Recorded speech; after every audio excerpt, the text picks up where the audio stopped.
नमस्कार, आप देख रहे हैं न्यूज वन इंडिया और मैं हूं आपके साथ कामिनी झा। मां, माटी और मानुष की बात करने वाली पश्चिम बंगाल की मुख्यमंत्री ममता बनर्जी के राज में उनके प्रदेश में महिलाओं के साथ जो हो रहा है वो बिल्कुल डरावने सपने की तरह लगता है, लेकिन ये सपना नहीं है, सच है। महिलाएं सत्ता के नशे में चूर नेताओं की शिकार हैं। वे चीखती हैं, चिल्लाती हैं, लेकिन उनकी आवाज मणिपुर को लेकर चिल्लाने वाली मुख्यमंत्री ममता बनर्जी को सुनाई नहीं देती है। यहां मैं ये नहीं कह रही हूं कि मणिपुर में महिलाओं के साथ जो हुआ वो सही था, लेकिन जब आप मणिपुर की पीड़ित महिलाओं के लिए बोलती हैं तो आपकी प्रदेश की पीड़ित महिलाएं आपकी तरफ एक उम्मीद की नजरों से देखती हैं कि शायद दीदी उनके लिए भी बोलेगी, लेकिन शायद दीदी को संदेश खाली की महिलाओं की ना तो आवाज सुनाई देती है और ना ही हालत दिखाई देती है। अब बीजेपी ने संदेश खाली को लेकर एक video social media platform x पर पोस्ट किया। बीजेपी ने लिखा, संदेश खाली का ऐसा सच जो हमारी अंतरात्मा को झकझोर कर रख देगा। ममता बनर्जी इस सच को छिपाने की कोशिश कर रही हैं। कहते हैं, जिस देश की डोर अगर सही सत्ता के हाथ में हो तो वहां उन्नति होती है, लेकिन अगर वर्तमान के समय की बात करें तो भले ही हर राज्य में सरकारें अलग अलग पार्टी की हो, लेकिन महिलाओं को लेकर हालात एक जैसे ही दिखाई देते हैं। अगर आपको याद हो तो बीते 9 महीने पहले भी मणिपुर में हुई घटना ने हर किसी को दहशत में डाल दिया था, जिसमें शिकार बनाई गई थी महिलाएं। चारों तरफ इंसाफ की मांग गूंज उठी थी। वहीं इस मुद्दे पर जमकर सियासत भी हुई थी। वहां सरकार बीजेपी की है और पश्चिम बंगाल में सरकार टीएमसी की है, लेकिन महिलाओं को लेकर क्या बदला है? दोनों प्रदेश में कुछ नहीं, लेकिन अब जो तस्वीरें सामने आ रही हैं, वहां ना जाने कितनी ही महिलाएं अपने साथ हुए दुष्कर्म को लेकर खुलकर सामने बोल रही हैं और इंसाफ की मांग कर रही हैं। 20 मिनट 41 सेकंड की इस डॉक्यूमेंट्री में संदेश खाली की महिलाएं अपना अनुभव बता रही हैं। इसमें एक महिला दावा करती है कि टीएमसी नेता शिव प्रसाद हाजरा यानी शिबू हाजरा उन्हें उठाकर ले जाता था। टीएमसी के लोग लड़कियों की सुंदरता को देखकर अपने साथ उन्हें ले जाते थे। उनके लिए लड़कियां एंटरटेनमेंट थी। एक महिला ने बताया कि हाजरा के लोग रात के 2 बजे बुलाने आते थे। कहते थे, दादा शिबू हाजरा बुला रहे हैं, उनका आदेश मतलब भगवान का आदेश। मैं रात के 2 बजे जाती थी और सुबह 5 बजे आती थी। मैं दुकान चलाती हूँ, उनके बुलाने पर नहीं जाती तो वो लोग मेरी दुकान तोड़ देते। अब पीड़ित महिलाएं सड़कों पर हैं। सुप्रीम कोर्ट और हाई कोर्ट ममता सरकार से जवाब मांग रहा है। शायद आप में से ज्यादातर लोगों को बंगाल में एक संदेश खाली जगह है, उसका नाम भी नहीं सुना होगा, लेकिन आज ये जगह हर किसी की जुबान पर है और सवाल है कि देश में आखिर ये हो क्या रहा है।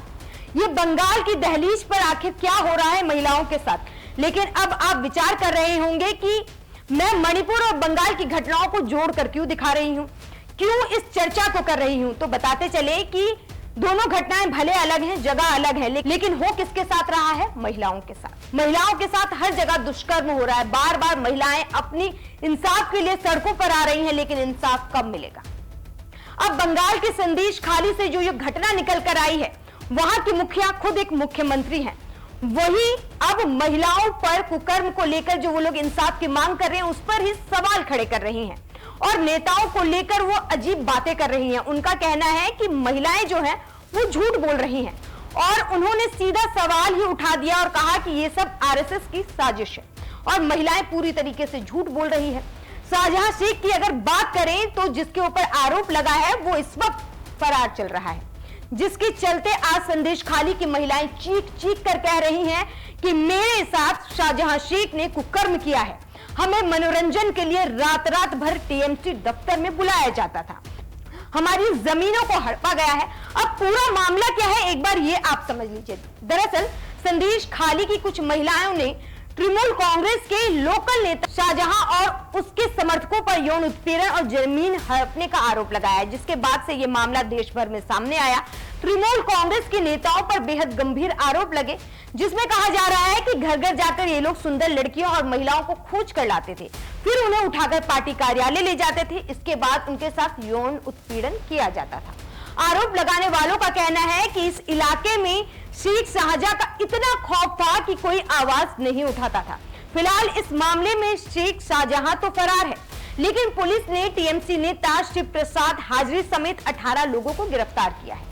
बता दें कि शिव प्रसाद हाजरा की गिरफ्तारी के साथ ही मामले में 3 मुख्य आरोपियों में से 2 को गिरफ्तार किया जा चुका है। वहीं सुप्रीम कोर्ट के बाद यह मामला हाई कोर्ट भी पहुंच गया है, जहां हाई कोर्ट की तरफ से कहा गया कि सरकार आरोपियों को बचाने की प्रयास कर रही है। वहीं सियासत अपने चरम पर इस वक्त दिखाई देती है। ममता दीदी पर बीजेपी लगातार प्रहार कर रही है। वहीं जनता राष्ट्रपति शासन लगाने की मांग कर रही है। बहरहाल सवाल तो यह भी उठता है, राशन घोटाले के मामले में फरार शेख शाहजहां को क्या सजा मिलेगी? क्या वाकई में संदेश खाली की महिलाओं को इंसाफ मिलेगा या फिर सिर्फ यहां पर राजनीति होती रहेगी? मणिपुर की उन महिलाओं को इंसाफ कब मिलेगा? संदेश खाली की उन महिलाओं को इंसाफ कब मिलेगा? देश में जितनी भी महिलाएं हैं जिनके साथ भी इस तरीके का उत्पीड़न होता है, उन सबको इंसाफ कब मिलेगा? कब ये महिलाओं का मुद्दा राजनीति से इतर आकर महिलाओं के लिए उठाई जाएगी? इस मुद्दे पर आपकी क्या राय है, हमें कमेंट बॉक्स में जरूर बताएं और इसी तरह की तमाम खबरों और वीडियो को देखने के लिए हमारे YouTube चैनल को सब्सक्राइब कीजिए।